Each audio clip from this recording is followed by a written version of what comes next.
Here we will look at the half-angle identities.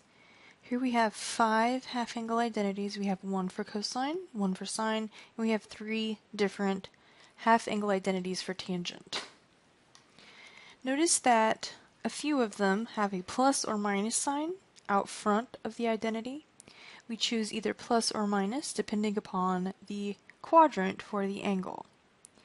So we are going to derive one of these half-angle identities from its double angle identity. So we're going to start with cosine. And we're going to look at the double angle identity for cosine. So cosine of 2 theta is equal to 2 cosine squared theta minus 1. And we are going to solve for cosine theta. So we move everything to the side. So we're going to add 1 to both sides. Plus 1 plus 1. So we have 1 plus cosine 2 theta is equal to 2 cosine squared theta.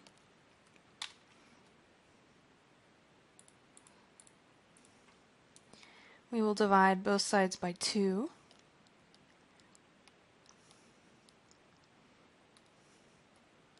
And the last thing we would do is take the square root of both sides.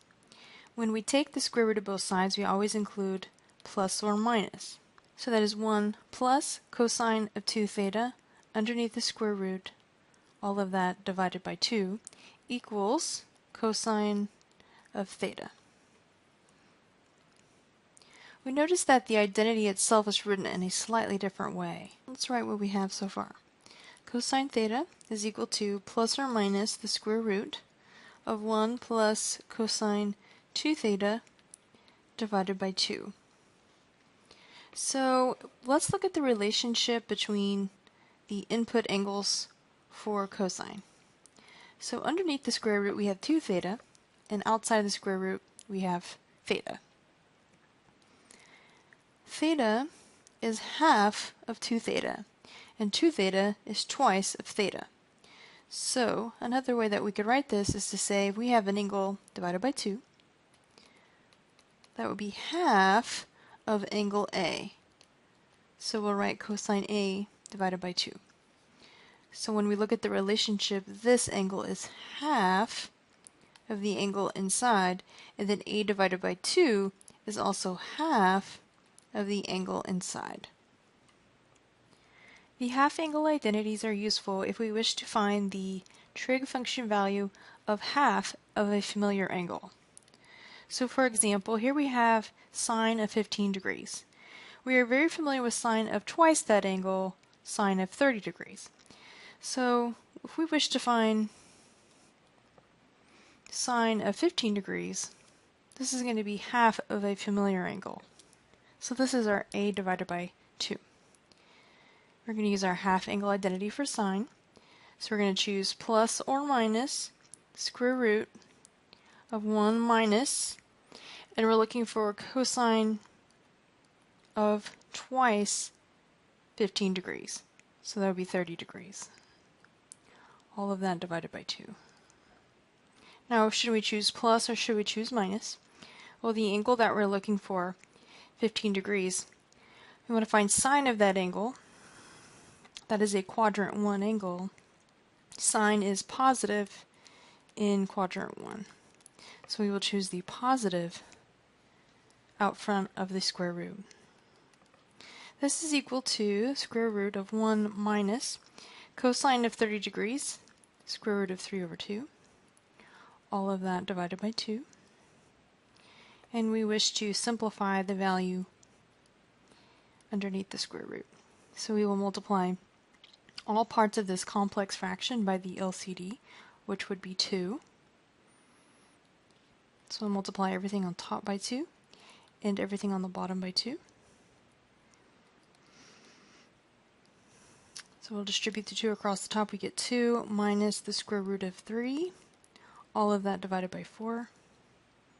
And of course, if we take the square root of the top divided by the square root of the bottom, we can simplify this just a little bit more to look like this. 2 minus the square root of 3, all of that underneath the square root, and the square root of 4 comes outside of the square root because it's a perfect square. We get 2. So the exact value of the sine of 15 degrees, we can actually find that by hand without using a calculator if we know the half angle identity for sine.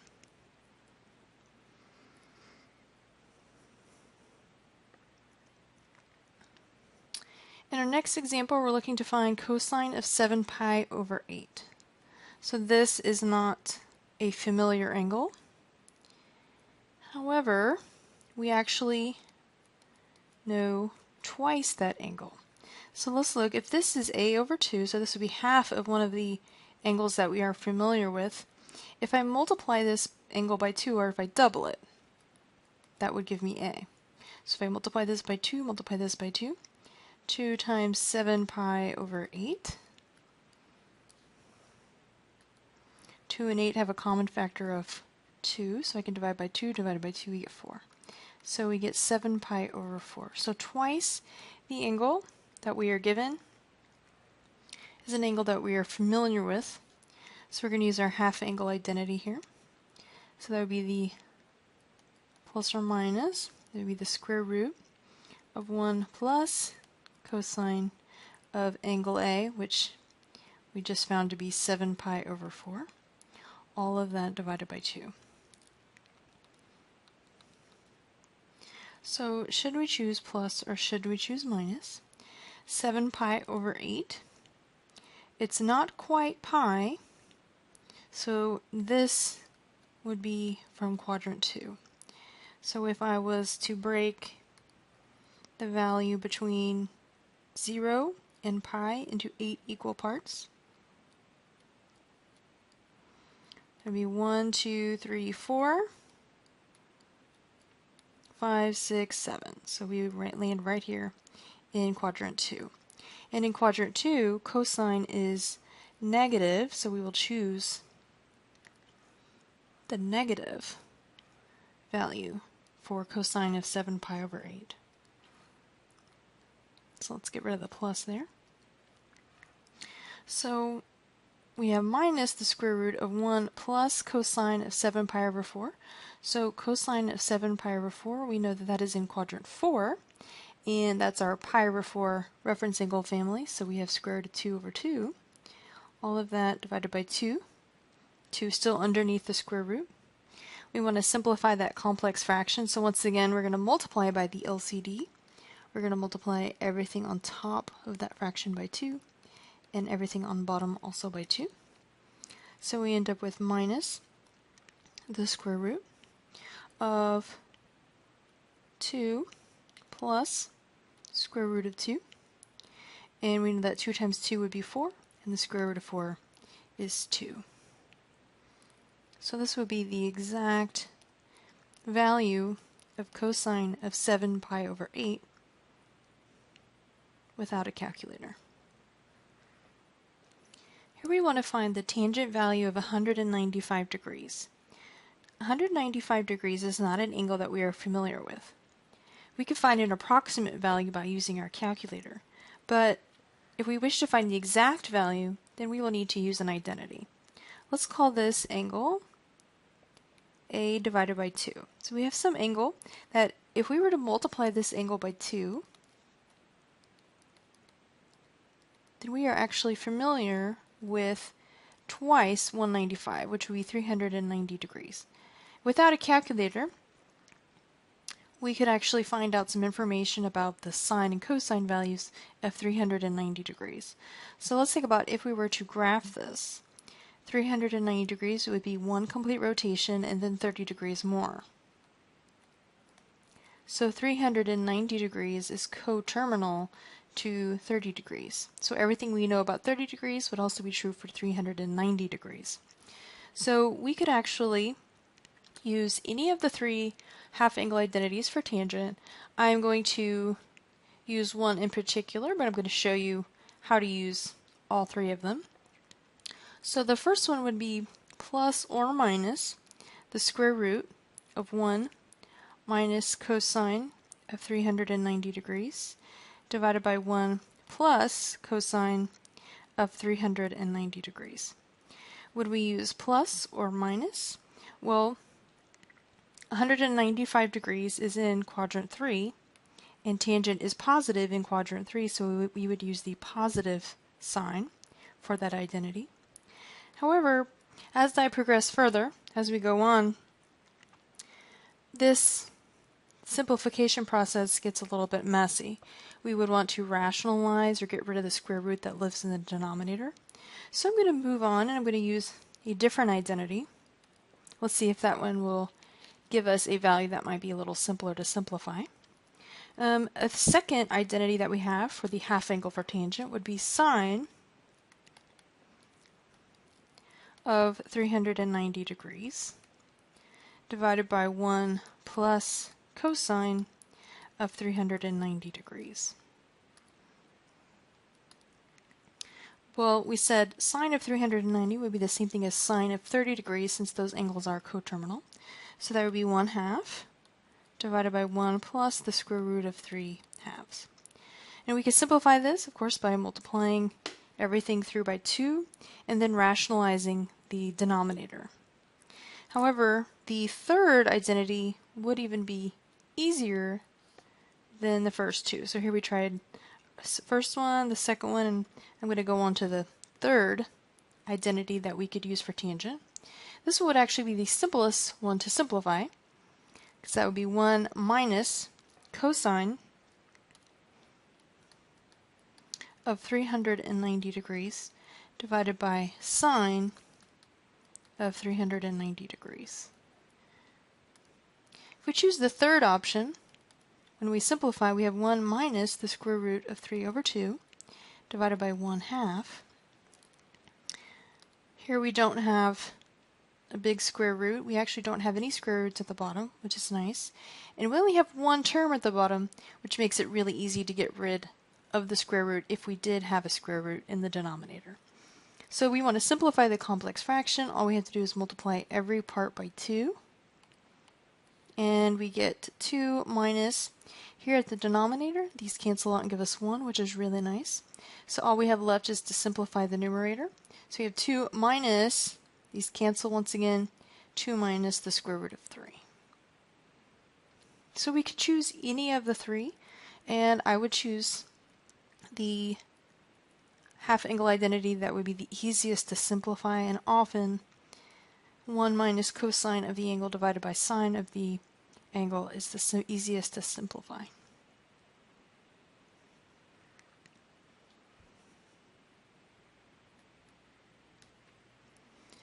In example 2, we are asked to use an identity to write the expression that we are given as a single trigonometric function.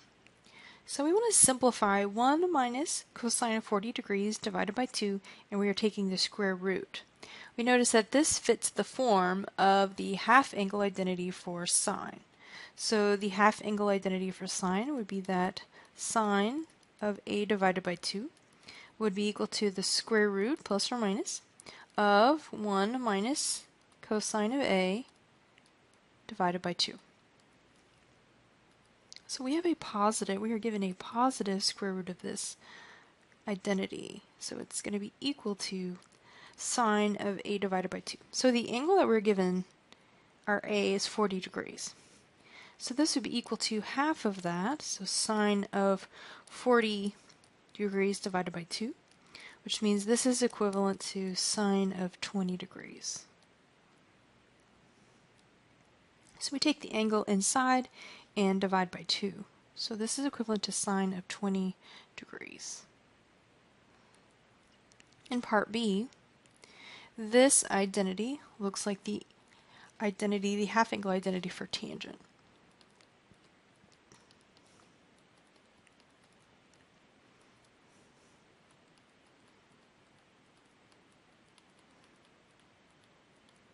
So inside we have angle A, and inside of the tangent function we have a divided by 2, so we have half of the angle on the outside.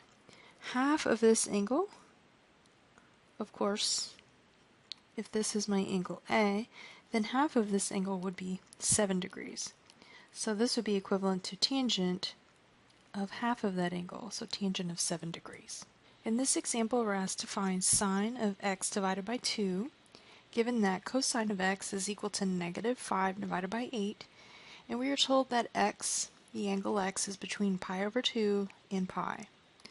So let's examine where x is. Pi over 2 is here, pi is here, so the angle x itself lays somewhere here in quadrant 2. We don't know exactly where, but somewhere here in quadrant 2. We're asked to find sine of half of that angle. So sine of x divided by 2. We're going to use a half angle identity, so either plus or minus square root of 1 minus cosine of x divided by 2. Do we want to use plus or do we want to use minus? Let's examine where x divided by 2, which quadrant that would be in. If x lays somewhere here between pi over 2 and pi, if we divide each of these parts by 2 or multiply by 1/2, then we can see where half of that angle would lie. So I'm going to take that inequality, I'm going to multiply everything through by pi by 1/2. So that would be pi over 4 less than 1/2 of x less than pi over 2.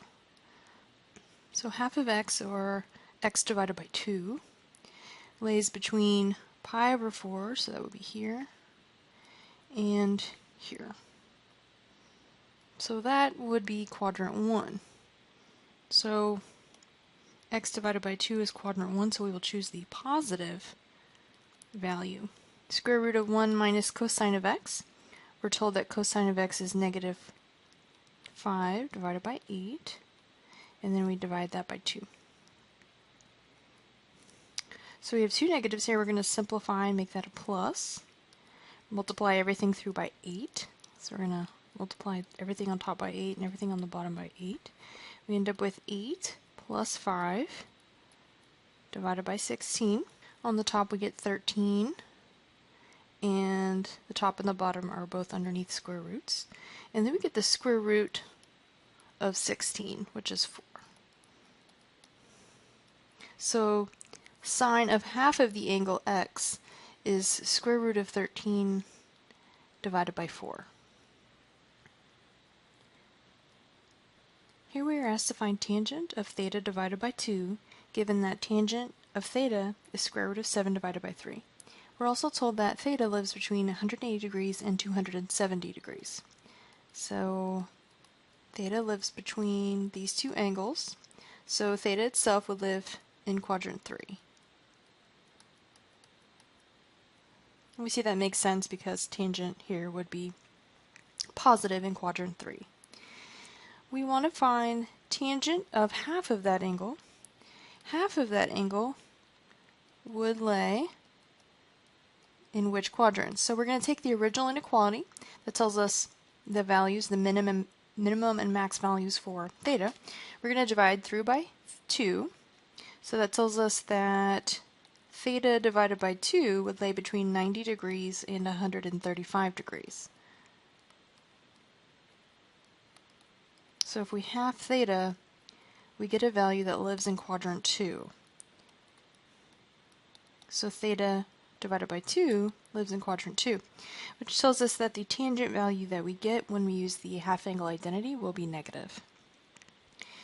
This time we're going to choose between the 3 half angle identities, and I'm going to choose the simplest of the 3 to simplify. I'm going to choose 1 minus cosine of the angle, so here would be theta. Remember, as we go from the half, we're going to double that, so we get theta, divided by sine of the angle theta. So we need to know cosine of theta and sine of theta, and here we're given tangent of theta. So we're going to use our definition of tangent. That would be y divided by x. So we're going to solve for r. X squared plus y squared equals r squared. Keep in mind that we're talking about living in quadrant 3, where x is negative and y is negative as well. So negative 3 squared plus negative square root of 7 squared is going to give us r squared. So that would be 9 plus 7. So we get 16 is equal to r squared, so 4 is equal to r. Remember that r is always positive, so we don't have to choose between the positive and negative there.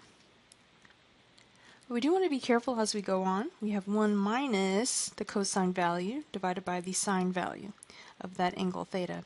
You have to be careful here because we're talking about quadrant 3 for theta. So sine is negative and cosine is also negative. So for cosine, we know that x is negative 3, and we know that r is positive 4. For sine, we know that y is negative square root of 7, and r is 4.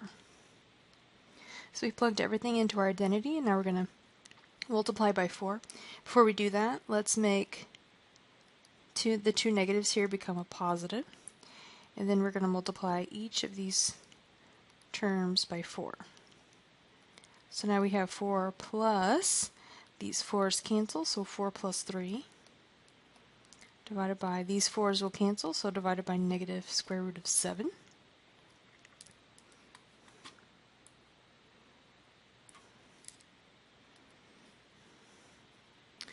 This is equal to 7 divided by negative square root of 7. We want to rationalize, so I'm going to multiply top and the bottom by the square root of 7. We're getting really close. So we have 7 divided by the square root of 7, that divided by negative 7. And now we see that we have two 7's on the outside of a radical that can cancel. So we have negative square root of 7. You can think about this as divided by 1, so the square root of 7 divided by negative 1 would be negative square root of 7. And we said that the tangent value of half of the angle would be negative because the half angle lives in quadrant 2. So that makes sense with what we had already talked about.